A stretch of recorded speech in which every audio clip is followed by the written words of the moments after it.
Why do North Korean defectors keep on changing their stories? North Korea is an unimaginable country.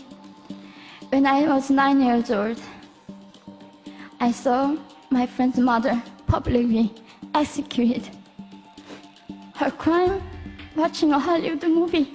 That is a truly horrendous account. The problem here is that Park has a long history of glaring inconsistencies in interviews that have left some experts scratching their heads. For instance, she says this about the fate of her father. My father died in China after he escaped North Korea. And I had to bury him at 3 a.m. in secret. But she's also told reporters on another occasion that her father was cremated. She told the Irish Independent that at one point her and her sister were forced to fend for themselves in the mountains after their parents were imprisoned. Who looked after you? No. Were both of your children or were both of your parents in jail at the same time? Mm-hmm. So you looked after yourself?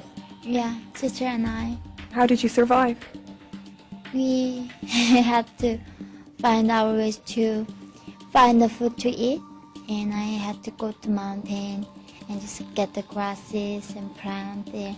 Dragonflies, I think? Yeah, dragonflies and more than things like frogs. But she gave a very different version of events to the BBC. After my father went to prison and my mom went to prison, 4 of us all separated. So my sister went to my uncle's house and I went to my aunt's house and lived there for 3 years. Park's subsequent explanation of her varied accounts was that it was because of a language barrier, having only recently learnt English.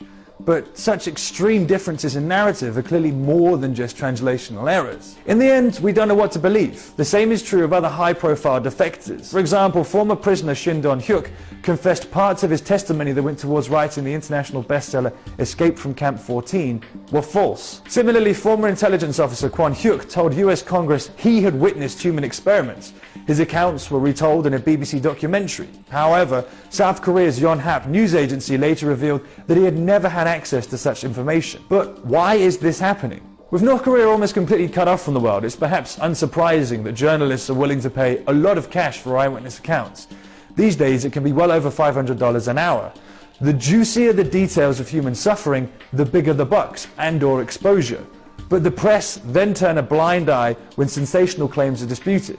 Sadly, though, these lucrative falsehoods ultimately backfire as they enable the regime and its apologists to dismiss all claims as lies.